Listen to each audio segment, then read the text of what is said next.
syukur kami persembahkan bagi-Mu ya Tuhan. Engkau Allah yang baik, Engkau Allah yang mengerti, Engkau Allah yang peduli setiap keberadaan kami sampai hari ini.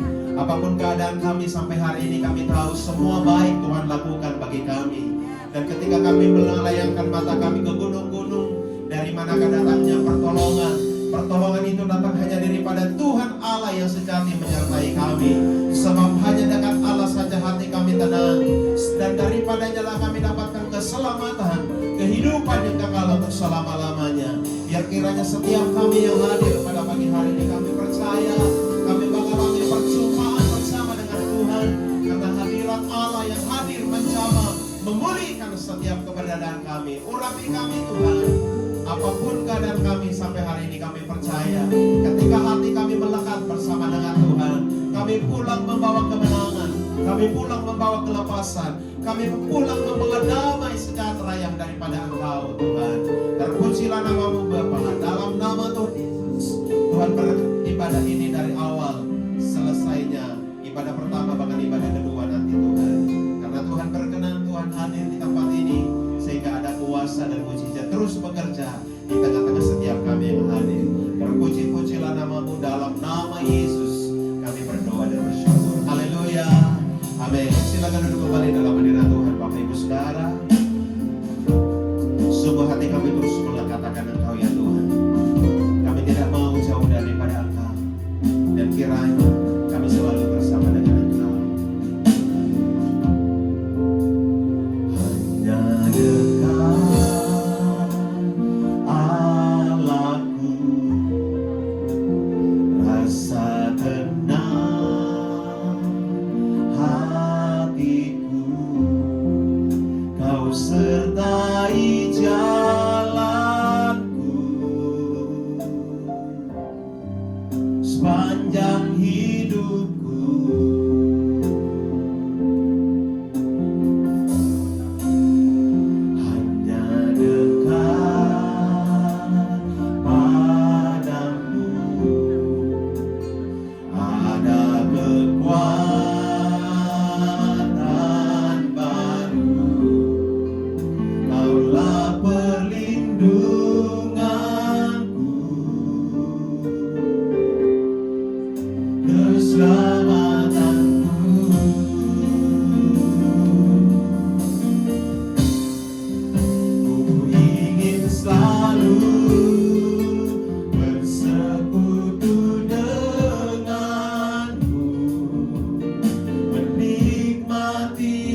sampai hari ini Tuhan. Itu kami boleh ada di hadirat-Mu, kami boleh ada di tempat kudus-Mu. Kami tahu itu tempat yang terindah bagi setiap kami. Kami boleh merasakan kasih Allah, kami boleh merasakan jamahan-Mu ya Tuhan, memulihkan setiap keadaan kami menjadi lebih baik. Tuhan kerjakan bagi umat-Mu.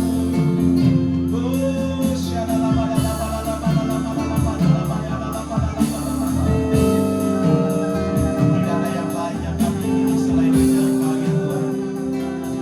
Tidak ada yang kami rindukan selain hadirat-Mu yang Bapa. Hadirat-Mu yang menguatkan setiap kami, hadirat-Mu yang menyembuhkan setiap keberadaan kami ya Tuhan. Kau yang terindah di dalam hidup ini, tiada Allah Tuhan yang seperti Engkau, besar kasih setiamu kepadaku. Kau yang termanis di dalam hidup ini, ku cinta Kau lebih dari segalanya, besar kasih setiamu kepadaku. Sepadan ya Allahku, ku tinggikan nama-Mu selalu, tiada rukun tak berteru. Menyembah Yesus Tuhanlah sepadan ya Allahku, tinggikan nama-Mu selalu, tiada lidahkan mengaku. Engkaulah Yesus Tuhan Rajaku.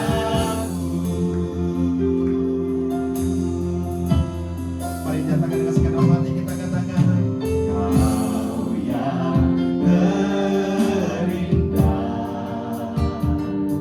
di dalam hidup ini, tiada Allah Tuhan yang seperti Engkau, besar perkasa penuh kemuliaan. Kau yang termanis di dalam hidup ini, ku cinta Kau lebih dari segalanya, besar kasih setiamu kepadaku. Sepadan ya Allahku, tinggikan nama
pujian kami, ini penyembahan kami, ini penghormatan kami bagi Engkau, Bapa. Dan kami mau terus lebih lagi memuliakan Tuhan. Di dalam nama Tuhan Yesus, biar Roh-Mu tetap hadir di tengah-tengah kami, Bapa. Buat kami terus bergairahkan Engkau, Tuhan. Dan kami siap memuji Tuhan di dalam nama Tuhan Yesus.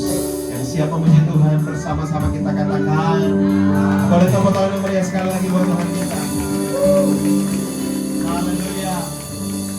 Saya percaya biar hari-hari ini kita boleh bertumbuh di dalam Kristus Yesus. Tuhan ada di dalam kita dan kita ada di dalam Tuhan. Yang sepakat dan setuju dengan saya katakan amin. Boleh tepuk tangan yang meriah yang semangat bersama dengan Tuhan.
memberikan kemenangan bagi setiap orang yang percaya kepada Dia.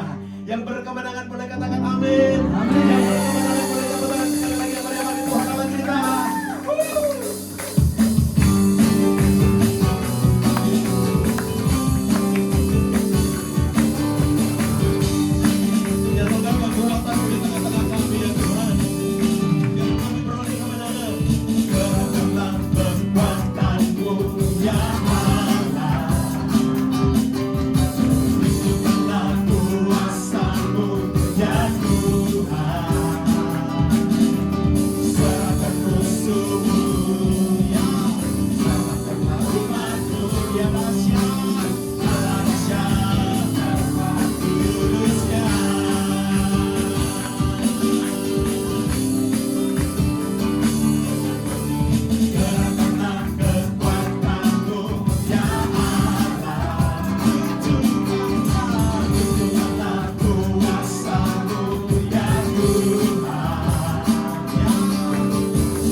kasih-Mu layak kami.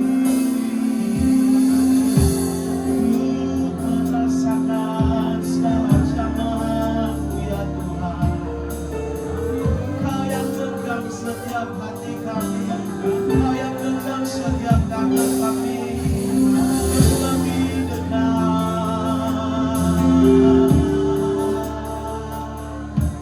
Sebab itu ya Tuhan, firman-Mu berkarya lewat sabda-Mu ya Tuhan.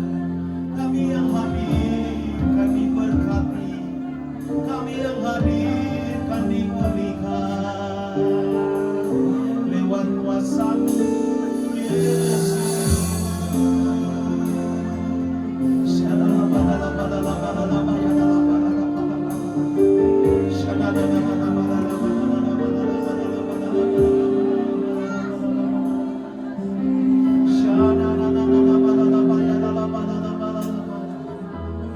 Kau yang puaskan hati kami, puaskan hasrat ini ya Tuhan dengan Roh Kudus-Mu.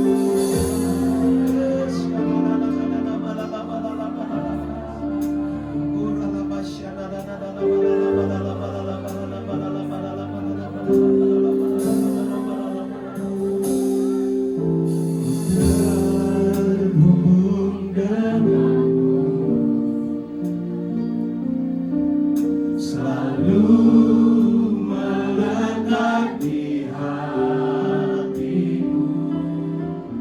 Firman-Mu itulah dasar hidupku yang berdaulat atasku. Mari sama-sama kita bangkit berdiri, katakan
Makasih Tuhan.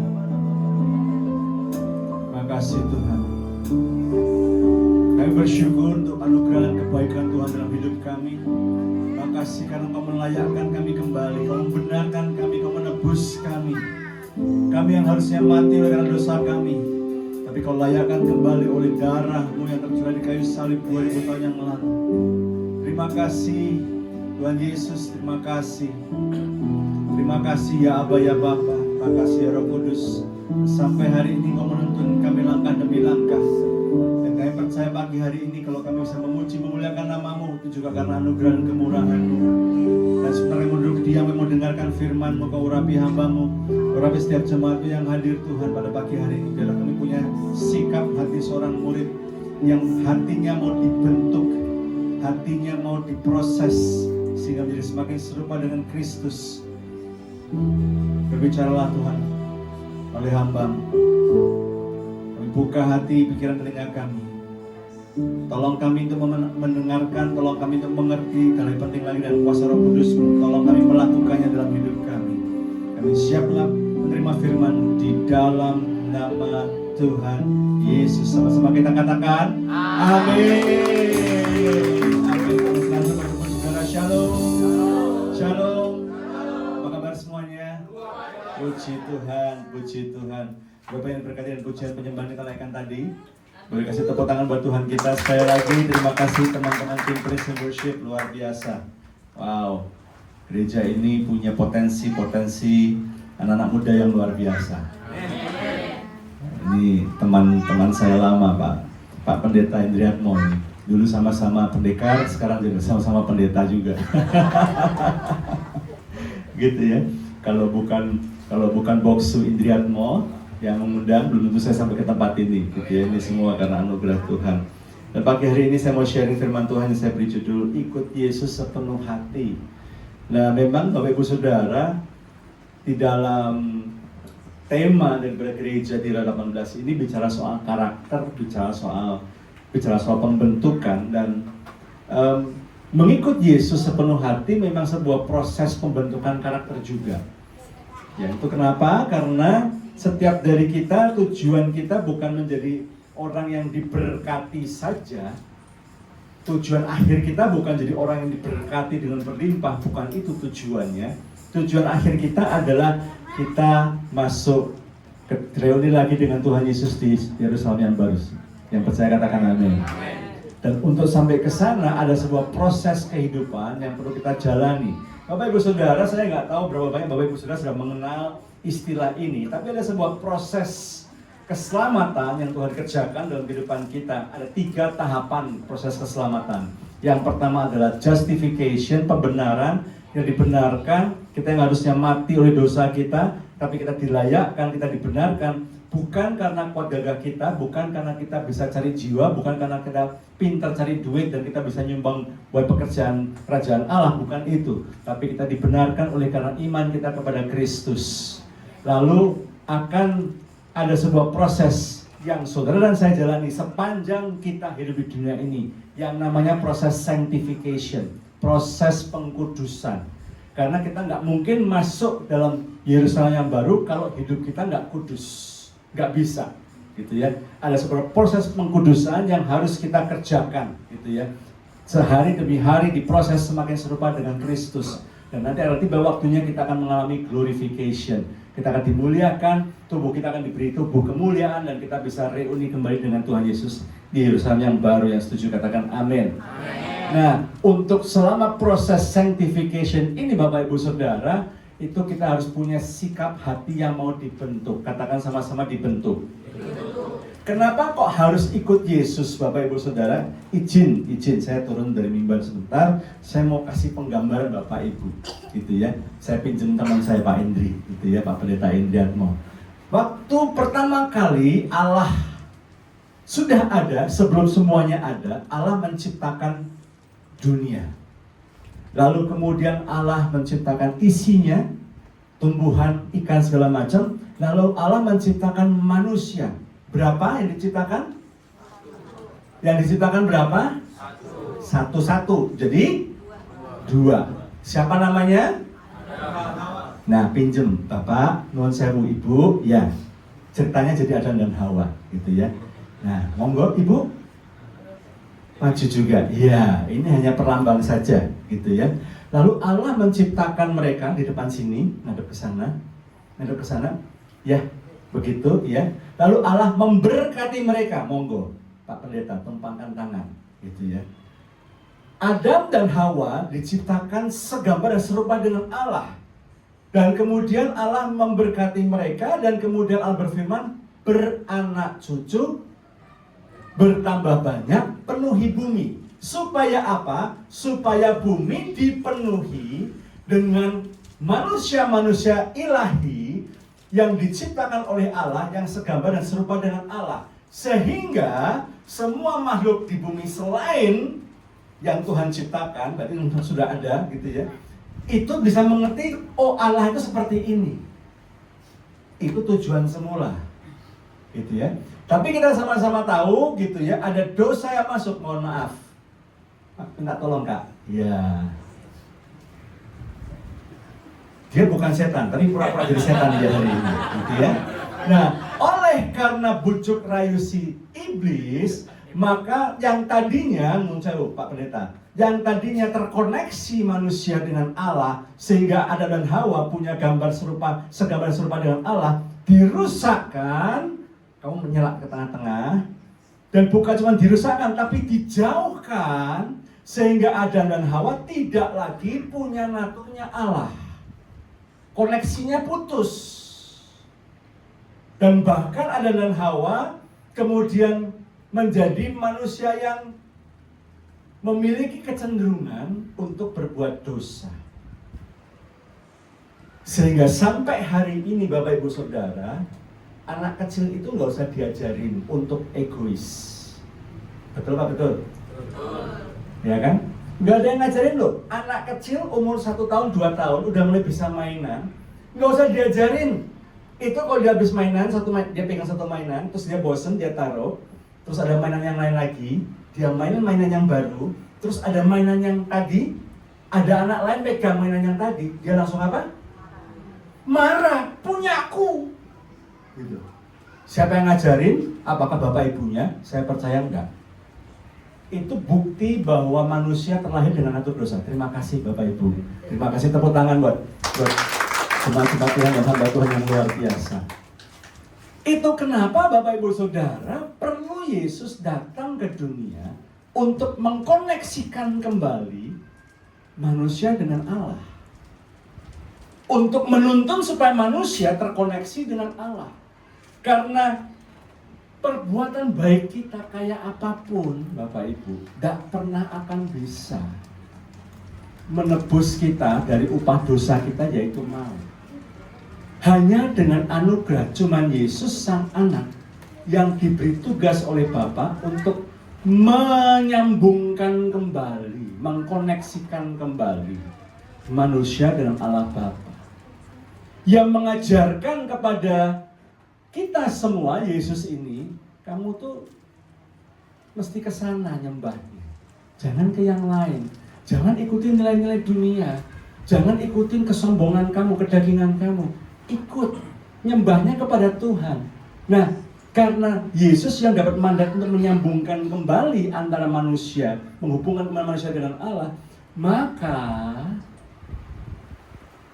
Yesus menjadi role model gambaran yang nyata di dunia ini. Allah tuh kayak apa toh? Ya lihat Yesus. Allah menjadi manusia, Firman menjadi manusia dalam rupa Yesus, untuk kemudian memberi sebuah keteladanan buat saudara dan saya. Itu kenapa Paulus berkata, ikut aku karena aku ikut Yesus. Kalau kamu mau mengenal Tuhan, kamu mesti ikutnya Yesus. Yesus itu jadi teladan. Yesus itu jadi batu penjuru. Yesus itu jadi panutan. Modelnya ke sana. Yang jadi model bukan Cristiano Ronaldo, bukan Messi, bukan aktor siapa, bukan aktris siapa yang menjadi panutanmu. Panutanmu itu ya Yesus. Kenapa? Kalau engkau ikut Yesus, engkau akan sampai kepada Bapa di surga. Amin. Tapi ikut Yesus tidak gampang. Kenapa? Karena ikut Yesus, kita ini sudah punya natur dosa. Laku ngiwo kalau orang Jawa bilang, itu lebih gampang. Sakara PDW, suka-suka EDW. Wah, tadi sepanjang jalan ke sini dari tempat ini kami melihat contoh kasus bagaimana manusia bisa semaunya sendiri. Udah ada kereta, ada kereta set. Itu langsung motor-motor langsung menuhin sebelah sini, yang sebelah sana juga menuhin sebelah sana. Lah padahal itu jalurnya buat yang dari sini sana. Begitu pintu dibuka, motornya berebut sendiri. Udah gitu tadi pas kita mau masuk sini, perumahan sini ada sisa-sisa sports day ya, Pak Gembala ya. Kita mau masuk ruko sini loh. Wah, sini ada motor parkir begini, yang sebelah sini motornya juntit juga sini. Waduh, ini masuk saya jadi Ant-Man, kecil dikit, nggak bisa lewat, nggak bisa. Semua pada mau semau-maunya sendiri. Itu contoh Bapak Ibu Saudara. Bukan karena mereka, orang mereka nggak kenal Tuhan Yesus. Bapak Ibu boleh jujur ya. Siapa di sini nggak pernah sakit hati sama orang Kristen? Siapa di sini yang nggak pernah sakit hati sama orang Kristen? Nggak ada hubungannya. Perilaku seenaknya sendiri itu bukan karena mereka belum kenal Kristus. Yang udah kenal Kristus pun masih bisa seenaknya sendiri. Halo, betul apa betul? Itu kenapa kita mau belajar pagi hari ini. Bagaimana sih ikut Yesus sepenuh hati? Bagaimana sih kita bisa mengalami proses sanctification, diproses, punya sikap hati yang mau dibentuk. Karena kita tahu, dengan kita ikut Yesus sepenuh hati, kita akan sampai pada tujuan akhir kita, yaitu rindu kembali dengan Bapa di surga. Amin. Paham Bapak Ibu ya? Nah, kita lihat dalam Lukas pasal yang kelima. Lukas pasal yang kelima, ayat 1 sampai dengan 7. Lukas pasal 5 ayat 1 sampai 7. Ya. Kita baca sama-sama 7 ayat ini dengan suara yang keras. Di PowerPoint memang tidak ada. Lukas pasal 5 1 sampai 7. Kita baca sama-sama 2, 3. Pada suatu kali Yesus berdiri di pantai Teluk Genesaret, sementara orang banyak mengerumuni dia hendak mendengarkan firman Allah. Ia melihat 2 perahu di tepi pantai. Nelayan-nelayan telah turun dan sedang membasuh jalannya. Ia naik ke dalam salah satu perahu itu, yaitu perahu Simon, dan menyuruh dia mendorong perahunya sedikit jauh dari pantai. Lalu dia duduk dan mengajar orang banyak dari atas perahu. Setelah selesai berbicara, ia berkata kepada Simon, "Bertolaklah ke tempat yang dalam dan tebarkanlah jalamu untuk menangkap ikan." Simon menjawab, "Guru, telah sepanjang malam kami bekerja keras dan kami tidak menangkap apa-apa. Tapi karena perkataanmu itu, aku akan menebarkan jalan juga." Setelah mereka melakukannya, mereka menangkap sejumlah besar ikan sehingga jalan mereka mulai. Lalu mereka memberi isyarat kepada teman-temannya di perahu yang lain supaya mereka datang membantunya. Mereka pun datang lalu bersama-sama mengisi kedua perahu itu dengan ikan sehingga hampir tenggelam. Bapak Ibu Saudara terkasih, kisah Lukas 5 ini bukan sekedar kisah nelayan yang diberkati dapat ikan banyak. Bukan itu poinnya. Poinnya bukan kemudian mendapat ikan banyaknya. Ini gambaran bagaimana Yesus hadir dan pertemuan dengan Yesus itu mengubah kehidupan para murid-muridnya. Dan kemudian bagaimana Yesus memakai mereka menjadi pribadi-pribadi. Yesus yang luar biasa memakai orang biasa-biasa sehingga mereka orang biasa ini melakukan hal-hal yang luar biasa untuk kemuliaan Tuhan. Catat ya, Yesus yang luar biasa memanggil orang-orang yang biasa, mengubah mereka, mentransformasi mereka sehingga orang-orang yang biasa ini bisa melakukan hal-hal yang luar biasa untuk kemuliaan Tuhan. Yang luar biasa bukan orang-orangnya. Yang luar biasa Yesusnya. Tuhannya yang luar biasa. Bukan kitanya yang luar biasa. Wah, ini orang pinter, IQ-nya 140.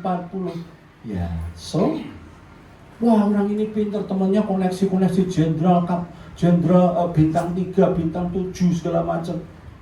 Terus wah, ini orang luar biasa. Kenapa? Waduh, ini rumahnya aja bahasa Prancisnya Macron. Kalau orang Jawa ngerti, Macron itu maksudnya megah banget gitu ya. Wah, ini orang kaya, orang berkuasa. Wah, polisi, tentara semua bisa diatur sama dia. Terus kenapa? Yang Tuhan cari justru orang-orang biasa, nelayan. Nelayan itu bukan orang-orang pengusaha, bukan orang-orang ternama punya posisi, orang biasa yang dicari, dipanggil, dipakai Tuhan, sama seperti saudara dan saya. Tapi selama 3,5 tahun yang Yesus lakukan, melalui pengajarannya, melalui keteladanannya, dia membentuk murid-muridnya ini, mengubah murid-muridnya yang biasa-biasa ini, mempersiapkan mereka untuk setelah Yesus pulang kembali, untuk menyiapkan tempat buat, bukan cuma buat mereka, buat saudara saya juga, mereka tetap bisa melanjutkan karya Kristus, karya Allah di dunia ini. Ada sebuah proses transformasi yang dikerjakan, tapi untuk melakukan itu ada beberapa hal yang harus berubah dulu. Yang pertama, iman kepada Yesus mesti melawan logika. Bapak Ibu Saudara, bayangkan situasinya. Petrus dan kawan-kawannya udah semalaman nangkap ikan, dapat berapa? Dapat berapa? Nggak dapat apa-apa. Ya buat mereka biasa-biasa aja. Yo ya sudah, ya sudah. Nggak dapat apa-apa, udah pagi, ya, balik lagi. Terus ini jalannya tadi yang semalaman lempar sana, lempar sini, kena air laut, nggak dapat apa-apa, dibersihin, habis itu apa? Dilipat, terus kemudian tujuannya mau istirahat. Nelayan itu punya jam kerja yang beda sama kita. Di jam kita mau tidur, nelayan baru mau jalan. Di jam kita mau berangkat kantor, nelayan balik dan mau tidur. Kebolak-balik memang jam kerjanya. Tapi begitulah yang terjadi. Nah, Yesus ini tukang kayu. Ngerti ya? Orang taunya Yesus ini anak tukang kayu. Dan Yesus sudah bantu papanya juga jadi tukang kayu. Nah, bagaimana seorang tukang kayu yang bukan nelayan, ucruk datang, pakai perahu mereka, ayo ke tempat yang dalam. Terus ngajar. Nih Petrus dan teman-temannya dengerin khotbahnya Yesus. Wah, keren. Wow. Ya, luar biasa nih. Makanya Petrus nyebutnya apa? Guru. Petrus tahu ini bukan orang biasa, tukang kayu, tapi ini orang luar biasa. Terus kemudian sudah selesai khotbah, pikirnya udah balik kan? Enggak, Yesus bilang apa? Yesus suruh mereka apa? Tebarkan jalamu di sebelah kanan perahumu. Ini jala udah dibersihin, dilipat-lipat, suruh bongkar lagi, suruh nebar lagi. Bapak Ibu Saudara, ikan yang kalau mereka bisa dapat ikan sebanyak itu nggak masuk akal. Kenapa? Ikan itu hanya bisa ditangkap di perairan yang dangkal, bukan yang dalam. Dan pada waktu mereka disuruh Yesus menebarkan jala, itu mereka di perairan yang dalam. Logikanya nggak bisa dapat ikan dengan gampang. Yang kedua, kalaupun mau dapat banyak ikan, harus nangkapnya malam-malam. Nah ini siang-siang. Nggak masuk akal. Bapak Ibu Saudara, perintah Yesus nggak masuk akal. Tapi Petrus berusaha berespon. Guru, kamu sudah kerja keras lama-lama nggak dapat apa-apa. Tapi karena engkau yang suruh, aku akan tebarkan jala juga. Guru ini maksudnya bahasa aslinya epistata. Epistata ini apa? Petrus itu mengakui, kamu bukan cuma tukang kayu. Kamu ini punya otoritas di atas saya. Saya menghormati kamu. Gitu. Karena kamu yang nyuruh, saya menghormati kamu. Mestinya nggak masuk akal nih. Ini bocengli nih, kalau orang Chinese bilang. Ini bocengli nih. Gue udah capek-capek bungkus-bungkus, rapiin, udah mau tidur, udah siap-siap gitu ya. Suruh kerja lagi. Ini udah semalaman nih, di laut yang sama nih. Semalaman kita nggak dapat apa-apa. Dan ini tempat yang dalam, bukan tempat yang dangkal. Logikanya nggak mungkin dapat ikan segampang ini. Capek mestinya. Tapi ya udahlah, karena engkau guru, aku respect sama kamu, aku tebarkan jalan. Bapak Ibu Saudara, seringkali firman Tuhan menyuruh kita melakukan hal-hal yang nggak masuk akal menurut standarnya dunia. Kalau engkau ditampar pipi kiri, berikan bogem kanan, bukan itu kan? Kamu disakiti, suruh ngampun. Itu kan dari ngomongnya aja udah berat kan, ngampun. Nah, kok enak Pak? Dia nyakitin saya bertahun-tahun, berbulan-tahun, kok saya suruh ngampuni toh? Lah kok enak? Bapak Ibu Saudara, mengampuni itu bukan buat nguntungin dia. Mengampuni itu buat nguntungin kita. Kita yang sakit, kita yang dirugikan, kita yang dipermalukan. Tapi kita suruh ngampuni. Itu nggak masuk akal. Ada orang berbuat jahat sama kamu, balaslah dengan kebaikan. Nggak masuk akal. Pak, dia udah jelas-jelas jahatin saya Pak. Memfitnah saya, mempermalukan saya, nyolong duit saya. Terus saya harus balas dengan kebaikan Pak. Rugi Pak aku Pak. Sama dalam kehidupan suami istri, kehidupan keluarga juga begitu. Suami saya udah selingkuh Pak. Saya dimaki-maki, dipukulin. Terus saya nggak berani ninggalin dia Pak. Pak laki sih. Pasti belain suami. Podo-podo wong lanang sama-sama wong lakinya. Pasti belain. Gak masuk akal. Gak masuk akal. Pak, pemimpinnya korupsi, jelas-jelasan korupsi, enggak karu-karuan Pak. Terus apa? Mendoakan para pemimpin, waduh enggak bisa Pak. Janjinya waktu kampanye gini. Mana Pak kejadiannya? Enggak persis Pak, enggak sama, enggak bisa melakukan Pak. Terus itu harus berkatin Pak, waduh, enggak kolu Pak, saya enggak rela. Tapi Bapak Ibu Saudara, natur keberdosaan kita yang seringkali membuat kita pengennya cenderungnya berontak sama Tuhan.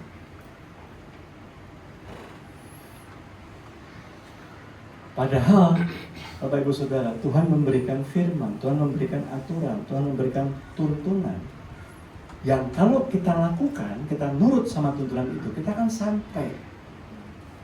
Yang setuju katakan amin. Saya dari rumah saya di Gading Serpong sampai ke sini dituntun Google Map. Kalau saya sok tahu di daerah-daerah sini udah lewat dari tol segala macam, saya sok tahu sok udah tahu daerah sini. Oh, saya ngerti lah daerah sini lah. Saya nggak ikutin Google Map, saya bisa nyasar. Tapi karena saya pengen nyampe tempat ini, meskipun telat sampai sininya, tapi saya pengen nyampe sini, saya mesti ngikutin tuntunannya. Suruh belok kanan, suruh belok kiri. Merah, oh ya sudah. Macet, terus mana? Ya ikutin aja, nggak ada alternatif lain gitu. Satu-satunya jalan cuma dari sini, ya sudah diikutin. Macet, ya wes, jengkel orang-orangnya, ya wes, apa-apa, betah-betah wes, latihan wes. Jalannya nggak karu-karuan, ya sudah wes. Mau bilang apa lagi? Ya sudah, dijalani. Seringkali Tuhan minta kita melakukan hal-hal yang nggak masuk akal menurut standar dunia. Dan rasanya kita pengen berontak. Justru disitulah bukti keberdosaan natur keberdosaan kita, daging kita. Yang kalau kita ikuti, kita nggak nyampe ke sana. Kalau kita terbiasa ngikutin emosi kita, egonya kita, ketersinggungan kita, justru membuat kita bukan yang sampai ke jalur yang benar, yang akan membuat kita berjumpa dengan Bapa, tapi bisa membuat kita menyimpang dari hidup kita. Setuju katakan amin. Seperti Kristus, seperti Petrus, kita dipanggil untuk taat, bukan karena kita mengerti, tapi karena kita percaya kepada siapa yang ngasih perintah. Itulah iman. Bapak Ibu Saudara, kadang-kadang iman tuh nggak bisa pakai logika. Bukan cuma cinta yang nggak pakai logika. Kan kata Agnes Monica kan gitu kan. Cinta ini, gimana? Kadang-kadang tak masuk logika gitu kan. Iman apa lagi? Logikanya saya udah dijahatin, ya harusnya saya balas dan jahatin balik. Dia memfitnah saya permalukan dia balik. Kan dia menang nih, ngegolin 1-0, ya saya balas dong, biar 1 sama dong. Biasanya perpanjangan waktu ada penalti, terus lawan siapa yang menang, kan gitu kan. Kalau pertandingan bola kan gitu. Tapi enggak. Keberdosaan manusia, kalau kita ikutin maunya kita, tidak akan membawa kita ke sana. Tapi kalau tujuan akhir kita adalah kita menjadi semakin serupa dengan Kristus supaya kita bisa layak sampai ke sana. Maka kita harus mau bisa mengalahkan ini, daging kita dan logika kita. Saya bukan bilang nggak usah pakai logika. Saya bilang logika kita harus diselaraskan dengan iman kita kepada Kristus. Yang setuju katakan amin. Ya. Sebagai orang tua kita mesti ngajarin anak kita prinsip ini. Belajar, tapi jangan lupa kamu juga perlu membangun relasimu sama Tuhan. Karena nanti tiba waktunya ketika Yesus datang kali yang kedua memberikan penghakiman, bukan pakai standarnya dunia, tapi pakai standarnya Tuhan. Yang setuju katakan amin. Prioritaskan firman Tuhan meskipun bertentangan dengan akal sehat. Kita harus sering ngajarkan kepada anak, Tuhan punya cara. Kita pengen karakternya begini, tapi Tuhan punya cara yang lebih baik lagi. Tuhan tahu waktu yang lebih baik lagi. Itu kita harus punya sikap hati yang mau dibentuk itu. Percaya kepada Tuhan. Meskipun kita nggak melihat, meskipun kita tidak mengerti, tapi karena kita tahu ini dari Tuhan. Tahunya dari mana Pak? Dari Tuhan Pak. Karena ini sesuai firman Tuhan. Ya kita lakukan. Melangkah dulu. Sama seperti Petrus dan kawan-kawannya. Karena kamu yang nyuruh, ya sudah wes, tebar. Yang kedua, sadar diri nggak layak, tapi kita diterima oleh Tuhan Yesus. Terima anugerahnya. Kita mau dibentuk bukan dengan usaha kita sendiri, tapi kita harus terima anugerah dari Kristus. Perhatikan ini.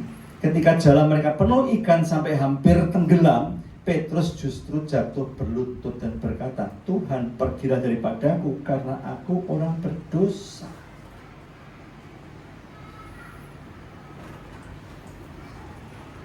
Paulus berkata begini, dulu Paulus itu hebat luar biasa, pinternya nggak karuan, pengetahuan dia tentang Taurat itu luar biasa, bahkan dia berani ngomong, cocokkan hidupku dengan kitab Taurat. Kamu tidak akan menemukan kesalahan apapun. Keren nggak? Paulus bisa melakukan semua hukum Taurat. Tapi setelah dia berjumpa dengan Kristus, Paulus bilang apa? Di antara orang berdosa, orang yang paling berdosa, aku lebih berdosa lagi. Semua yang kupikir sebagai hal-hal yang luar biasa, ternyata itu semua sampah dibandingkan pengangguran Kristus. Paulus menyadari bahwa semua apa yang dia miliki nggak bisa dia banggakan apa-apa. Bahwa hidupnya ini cuma anugerah. Dia sadar dia berdosa dan dia mau dibentuk, dia mau belajar, dibentuk. Dia terima anugerahnya. Pengalaman dengan Tuhan yang sejati akan selalu membuat kita sadar akan dosa kita. Sadar kita ini nggak layak, nggak ada yang bisa kita banggakan, nggak ada yang bisa membuat kita jumawa, nggak boleh kita sombong sedikit pun, nggak boleh. Tapi kita mesti memahami, kita mesti mengalami penerimaannya.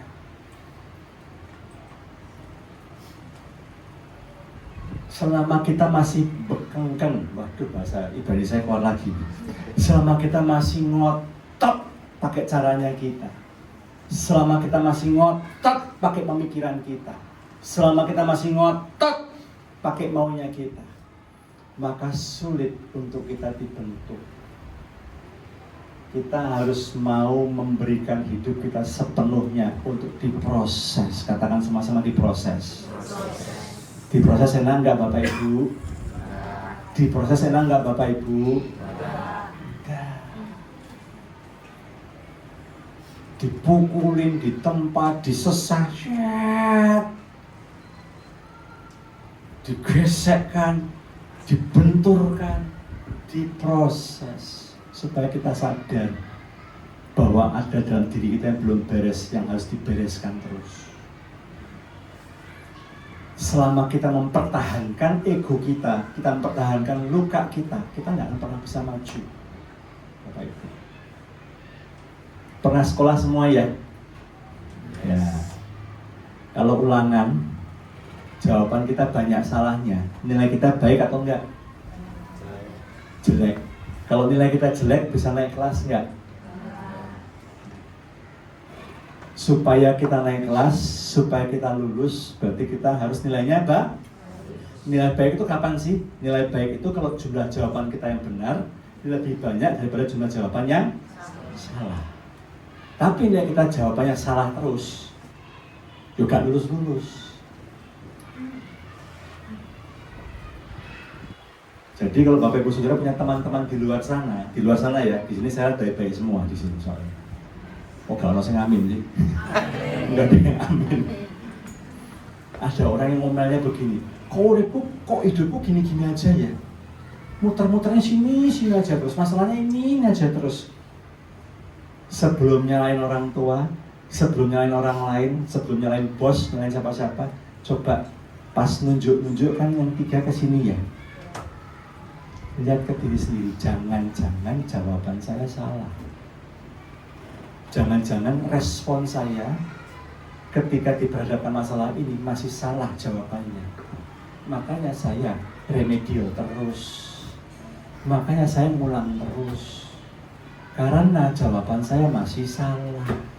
Cara jawab saya masih salah. Karena itu kita mesti tanya sama Tuhan. Kita sadar, wah aku salah ya, aku dosa. Sama kayak Petrus, aku ini dosa, aku nggak layak. Gitu. Tapi Yesus menawarkan anugerah.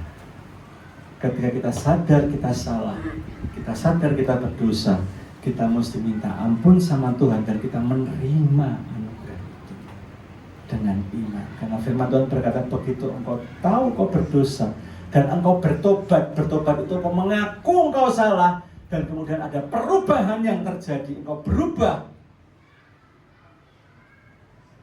Itu namanya pertobatan. Itu namanya diproses. Dimulai dari keluarga, belajar untuk kita mengakui bahwa kita salah. Bapak Ibu, saya dan istri saya jadi orang tua dari 3 orang anak. 25 tahun Michael, Daniel 21 tahun, Jennifer 19 tahun. Bukan berarti kami udah ahli jadi orang tua. Kami banyak memberikan seminar, banyak memberikan pengajaran, banyak memberikan konseling, banyak memberikan mentoring ke banyak pasangan-pasangan suami istri. Bukan berarti kami sudah sempurna. Kami juga belajar dari kesalahan-kesalahan kami sendiri. Dan kami sering minta maaf sama anak. Oh iya. Setiap beberapa waktu sekali kami dengan konsisten kami melakukan, kami deketin sama anak, ngobrol sama anak. 3 pertanyaan. 1, bagaimana supaya saya bisa jadi orang tua lebih baik lagi buat kamu? Yang kedua, pernah nggak saya nyakitin kamu? Kapan itu? Dan yang ketiga, mau nggak kamu maafin saya? Pesan saya buat orang tua kalau mau ngajuin 3 pertanyaan ini, pesan saya cuma 1. Ketika kau mengajukan pertanyaan ini, ketika anakmu lagi jawab, mulutmu dikunci, kepalanya begini, ya, diterima. Kebanyakan orang tua beralasan, wah gini, alasan saya gini, malah kadang-kadang nyerang balik, lah kamu gini. Tapi kalau kita mau hubungan kita sama anak jadi baik, buka kedua telinga lebar-lebar, dengerin, diterima. Nggak usah beralasan macam-macam, terima, minta maaf, doain bapak ya, doain ibu ya, supaya kamu bisa berubah jadi orang lebih baik lagi buat kamu. Nanti habis itu kamu hubunganmu akan jadi membaik. Nah kalau hubunganmu udah makin baik, makin dekat, omonganmu akan didengar sama anak, lebih didengar anak, sehingga kau bisa menuntun mereka untuk mereka makin dekat sama Tuhan. Yang setuju katakan amin. Belajar untuk mau dibentuk, mau berubah. Jangan beralasan macam-macam. Yang ketiga, yang terakhir, kita diubahkan, kita diproses karena kita dipanggil untuk hal yang lebih besar. Yesus itu bukan cuma kasih ikan, tapi dia mengubah hidup Petrus dan kawan-kawannya selamanya. Yesus bilang begini, jangan takut, mulai sekarang kau akan menjala manusia. Bayangkan, dari nelayan nangkap ikan menjadi penjala manusia. Ini yang menarik Bapak Ibu Saudara, kalau Anda baca baik-baik. Setelah dapat ikan begitu banyak, yang mereka lakukan, bukannya mereka ngitungin ikannya berapa, dapat duit berapa, jual enggak. Langsung begitu sampai mereka langsung tinggalkan semuanya. Mereka ikut Yesus. Ini menunjukkan apa? Kalau kita mau sungguh-sungguh ikut Yesus, kita mau diproses, dibentuk, sakit enggak apa-apa. Tapi tujuannya supaya kita bisa sampai reuni lagi dengan Tuhan di surga.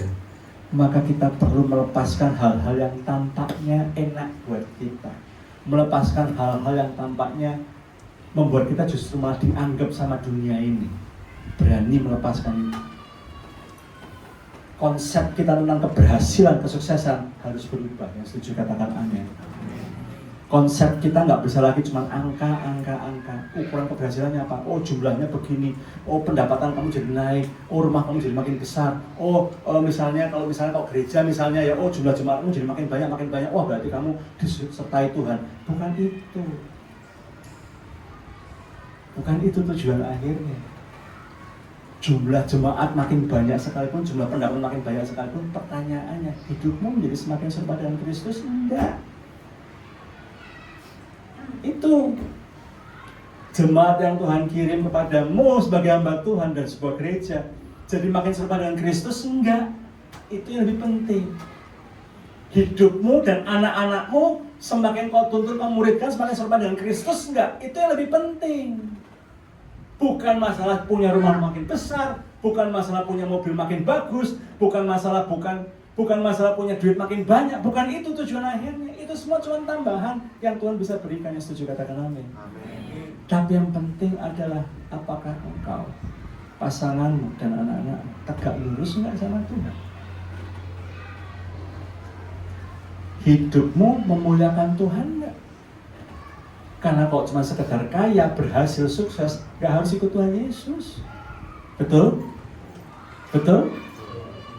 Banyak cara yang lebih cepat mungkin malahan. Tapi kita sama-sama tahu, cara yang lebih cepat itu gak membawa kita berjumpa kembali dengan Bapa di surga. Jadi Bapak Ibu Saudara, setiap dari kita dipanggil untuk menjadi manusia. Ikut Yesus harus melepaskan hal yang dianggap dunia sukses, tapi untuk tujuan yang lebih mulia. Kisah Petrus mengajarkan kita yang pertama, iman berarti taat bukan karena mengerti, tapi karena percaya. Setuju katakan amin. Yang kedua, bertemu dengan Yesus membuat kita sadar akan kesalahan kita. Tapi dengan anugerahnya yang kita terima, maka kita mau diproses. Katakan sama-sama, mau diproses, mau dibentuk. Dan yang ketiga, ikut Yesus punya tujuan kita yang lebih besar, lebih mulia, lebih mengarah kepada kekekalan untuk kemuliaan Tuhan. Amin. Saya ajak Bapak Ibu Saudara kita nyanyikan refren lagu tadi. Ku terhubung denganmu, mengingatkan kita untuk selalu connect sama Tuhan. Firman-Nya yang jadi dasar hidup kita. Bukan pengetahuan kita, bukan pengalaman kita, bukan budaya turun-temurun, tapi firman-Nya dan membuat hidupku yang berdaulat atasku, terhubung denganmu, selalu melekat di hatimu. Firman-Mu itulah dasar hidupku yang berdaulat atasku. Tuhan, biarlah pagi hari ini kami diingatkan kembali untuk kami benar-benar menyerahkan seluruh hidup kami kepada Engkau sepenuhnya, Tuhan. Tuhan, ampuni kami kalau kami pikir kami gagal, kami terluka, kami sibuk menyalahkan orang lain, keadaan, dan banyak hal. Tapi terima kasih pagi hari kami diingatkan kembali. Problem terbesar sebetulnya yang membuat kami nggak nembus, membuat kami nggak mengalami terobosan, bukan orang lain, bukan keadaan, tapi karena diri kami sendiri yang masih bebal, diri kami sendiri nggak mau dibentuk. Bapak, sebagaimana Petrus mengalami perubahan hidupnya ketika dia sadar akan kesalahannya, sadar akan dosanya, dan dia memberikan hidupnya, mau diproses, mau dibentuk mengikut Kristus, dan dia memberikan hidupnya sepenuhnya untuk menjadi pengikut Kristus yang taat dan setia. Biarlah itu menjadi Tuhan peringatan buat kami, biarlah itu juga menjadi Tuhan teladan buat kami, biarlah itu menjadi Tuhan motivasi kami untuk sungguh-sungguh ikut Engkau Tuhan. Sesulit apapun proses hidup kami, Tuhan, kami bersyukur karena itu semua kami percaya baik buat kami. Kalau Tuhan sampai izinkan kehidupan kami mengalami begitu banyak masalah, kami percaya itu semua untuk supaya kami menjadi semakin serupa dengan Kristus. Namamu selesai berkata-kata Roh yang Kudus terus bekerja sempurnakan yang belum sempurna Tuhan. Sampai setiap jemaat di tempat ini boleh mengalami pemahaman yang lebih benar lagi tentang Engkau. Mereka boleh menjalani kehidupan mereka sebagai orang Kristen lebih dengan sikap hati yang lebih benar lagi Tuhan tentang Engkau, di dalam Engkau. Namamu selesai berkata-kata Roh yang Kudus terus bekerja Tuhan. Hati yang keras lembutkan. Jemaatmu yang masih setengah hati ikut Engkau, biarlah mereka boleh sepenuh hati ikut Engkau, sehingga mereka mau dibawa ke tempat yang lebih dalam, sehingga mereka mau mengalami hal-hal yang mungkin belum mereka bayangkan dan pikirkan selama ini, dan mereka mau melakukan segenap firman-Mu bukan karena mereka mengerti, tapi karena mereka percaya kepada Tuhan, percaya iman mereka kepada Allah Bapa di surga, kasih yang sudah mengasihi kami semua itu, dan pertolongan Roh-Mu yang kudus, kuasa Roh-Mu yang kudus itu yang memampukan kami. Tolong setiap jemaat-Mu untuk makin bertumbuh dalam Engkau. Tolong setiap jemaat-Mu untuk memiliki hidup yang semakin serupa dengan Kristus, dan bisa menjadi garam dan terang di mana Tuhan tempatkan mereka. Dalam nama Yesus dan bersyukur. Yang diberkati sama-sama katakan amin.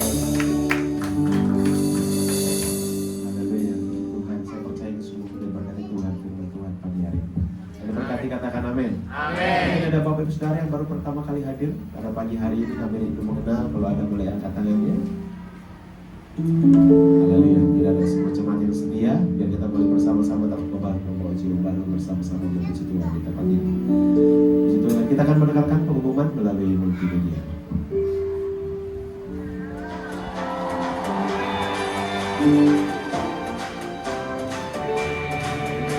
Shalom saudara, minggu ini kita akan belajar mengenai tema kami segenap jemaat dan pemerintah GBI Ekvisi Mekar Hidup mengucapkan terima kasih atas firman yang telah disampaikan oleh Tuhan Yesus. Berikut kami akan sampaikan jadwal GBI Ekvisi dalam sepekan. Ibadah raya pertama pukul 9 pagi, ibadah raya 2 pukul 11 siang. Seluruh ibadah disertai dengan ibadah sekolah hidup. Ibadah kul diadakan setiap hari Jumat bagi bapak ibu yang belum ikut kul bisa menghubungi para pelayan kul. Menara doa setiap hari Senin sampai Sabtu di Jumat dan terbuka bagi semua jemaat kul. Bangunan Volley Sport diadakan setiap hari Kamis pukul 8 malam dan tempat di Mekar Hidup. Kami menyambut jemaat Tuhan yang pertama beribadah di tempat ini, dan kami diundang untuk mengikuti ibadah di Minggu saat ini. Demikian informasi kami. Tuhan Yesus memberkati. Haleluya. Mari sama-sama kita bangkit berdiri, kita ini balik. Aku punya Tuhan yang besar, yang telah berjanji dan sanggup menggenapi. Aku bercepatkan percaya padanya.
syukur ya Bapa, kalau pagi hari ini kami boleh memuji mulakan nama-Mu. Kami mengucap syukur buat kebaikan-Mu Tuhan yang terus kami rasakan hingga saat hari ini. Kami mengucap syukur buat kebenaran firman-Mu ya Bapa, yang Tuhan telah sampaikan melalui hamba-Mu Bapak Himawan ya Bapa. Terima kasih Tuhan buat kebenaran firman-Mu. Engkau sudah mengajari kami untuk kami taat kepadamu ya Bapa. Kami mau diproses oleh Engkau ya Bapa. Bahkan kami mau lebih lagi Tuhan menjadi hamba-Mu yang taat dan setia ya Bapa. Kami mengucap syukur ya Bapa buat hamba-Mu yang sudah menyampaikan isi hati-Mu pada pagi hari ini. Kami berdoa buat hamba-Mu Bapak Himawan. Engkau berkati hamba-Mu lebih lagi ya Bapa. Dengan pengurapan-Mu ya Tuhan, Kau nyatakan atas hamba-Mu. Kau pakai hamba-Mu lebih dahsyat lagi untuk mengembalakan, untuk menjangkau jiwa-jiwa ya Bapa. Berkati hamba-Mu lebih lagi ya Bapa. Berkati di dalam pelayanannya, berkati di dalam pekerjaannya, berkati istri dan anak-anaknya, keluarga besarnya, semuanya diberkati oleh Engkau ya Bapa. Terima kasih Tuhan Yesus, terima kasih. Kami bersyukur kepadamu ya Bapa. Kami serahkan hamba-Mu dan keluarganya kepadamu ya Bapa. Kami juga berdoa ya Bapa, Bapak Gembala Pembina kami, Bapak Insinyur Niko Nyoto Raharjo. Tuhan, terima kasih Engkau memberikan hamba yang taat dan setia. Bila pengurapan-Mu lebih lagi Kau nyatakan atas hamba-Mu ya Bapa, untuk boleh mengembalakan kami ya Bapa di Tuhan di wilayah barat ya Bapa. Berkati setap penggembalaannya, berkati lebih lagi Bapa. Berkati gembala kami Bapak Andi Markus. Berkati ya Bapa, istri dan anak-anaknya Tuhan, berkati keluarga besarnya, berkati setap penggembalaannya ya Bapa. Terima kasih Tuhan Yesus. Kami juga mengucap syukur buat gembala yang Kau berikan bagi kami di tempat ini Bapak Indriatmo. Engkau berkati hamba-Mu ini ya Bapa. Pengurapan otoritas-Mu Kau berikan lebih lagi untuk boleh menggembalakan kami di tempat ini ya Bapa. Boleh menjadi mentor atas kami di tempat ini Bapa. Berkati Ibu Gembala kami, berkati ketiga putra putrinya Bapa. Keluarga besarnya semuanya diberkati oleh Engkau Bapa. Terima kasih Tuhan Yesus, terima kasih. Kami juga berdoa buat worship leader, kami berdoa buat singer, kami berdoa buat imam-imam musik ya Bapa. Hamba-hamba-Mu yang ambil bagian di dalam pelayanan pagi hari ini, kami semua ya Tuhan diberkati oleh Engkau ya Bapa.